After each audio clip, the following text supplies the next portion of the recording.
We have one of the younger people from Vietnam, Cam Nguyen is here, and you just arrived from Vietnam about 4 years ago. 4 years ago. What do you think about these opinions from successive generations about the war? I guess you weren't around for the war. You learned mostly from reading history books. Yeah, well, I was born 5 years before the war was over, so I couldn't remember anything. But my father did write a diary for me, so I read actually one of the first long sentence that I could speak was when the Americans were bombing Hanoi. So my sentence was, people, pay attention to the airplanes coming, let's go down and hide. That's in them, but beside that, no, I don't remember anything. I learned it from books, from history, from propaganda too. You got some propaganda. And yes. How do you decipher that, and how do you reconcile that with the other history texts that you get? I found it interesting, and because I'm not, I didn't really suffer anything in my memory or psychologically, so I feel like I'm very open-minded. I can see both sides. I can listen to both sides' story. I can see what is, not very, doesn't sound true in their story and what sounds true. I can, basically I can, I think it's the tragedy of the country to have the war. All right, but like Andrew was saying, Andrew, you went back there and you saw a new kind of. How were the young people reacting to the war? Was it even in their top of mind? I don't think it's in their mind at all. I mean, for one thing, you learn about history if you go to school. The problem is very few people attend schooling nowadays, so there's very little access to the history, except for propaganda. But propaganda is now being shrugged off because in Vietnam now it's a very curious thing that's happening.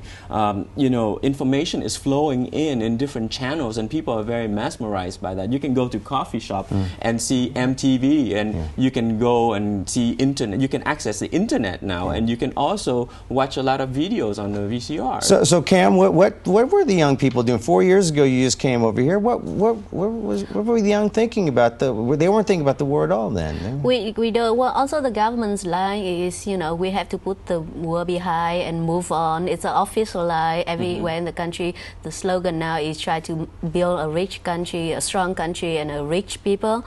So people follow that line, and also the change in economy happened in 1986, and people now are trying to become rich. My classmate, my university classmate, now they all become like business woman or businessman. Yeah. And yet you're here in America. Do you see yourself going back to Vietnam? Is Vietnam your future? Both Vietnam and America. I've been back and forth many times, and my family is still there, and the thing is, I'm doing the kind of work here that can bring me back. I still see that it's my homeland.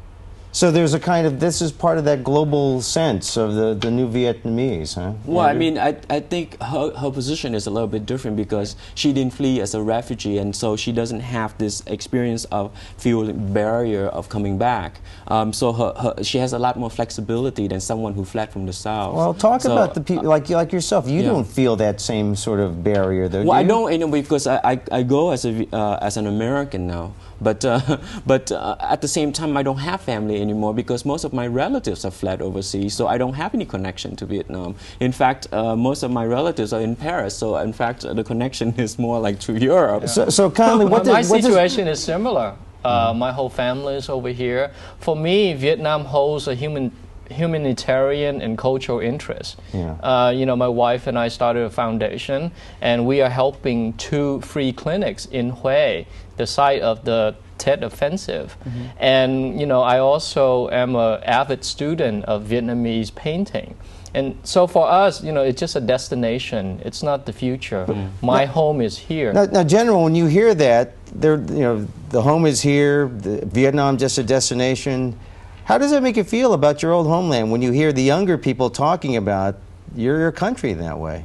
I hope that they are the exception rather than the rule, because I still think that many Vietnamese Americans want to return to Vietnam, and they still care about the suffering of the people over there. They are determined to bring about peace, democracy, and human rights for the people at home. But what do you think you'll be returning to if the country seems to have moved so far away from what you knew?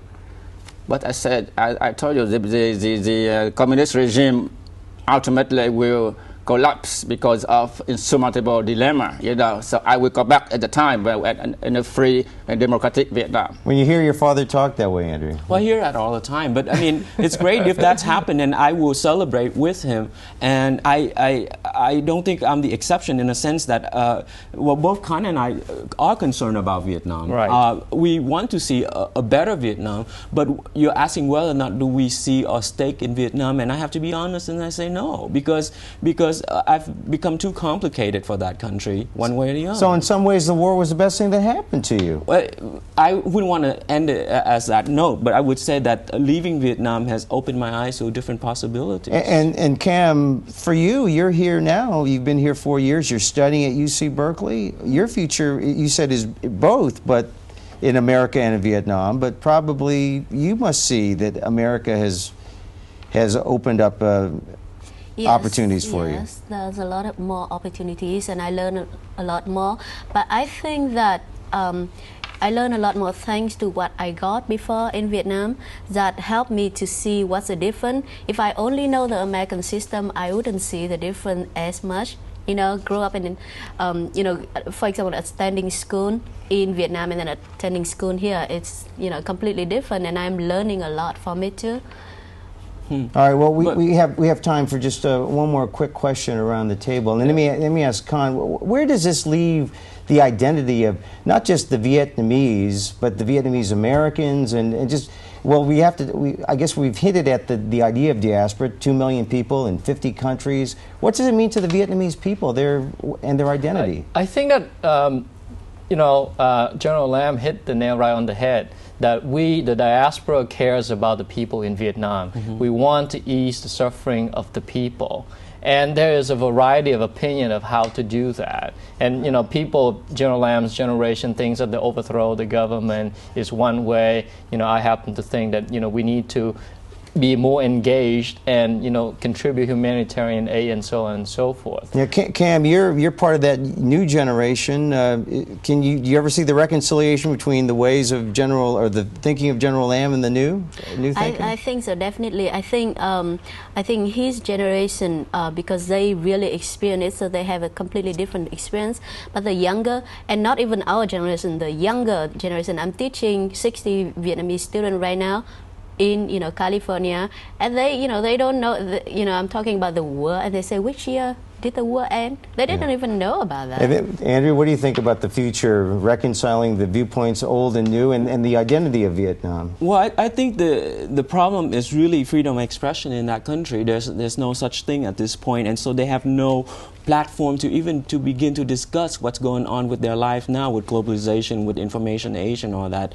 And I think the moment that such a conversation is possible, you're going to see a tremendous shift in both the way the exile community here approach Vietnam and that community in Vietnam express itself. All right. General Lam, I'll give you the last word. Okay. When do you think there'll be this reconciliation and the emergence of a true Vietnamese identity? We only have about 20 seconds, unfortunately. The French has a saying, I think a show is malheur est bon. Do something, misfortune is good.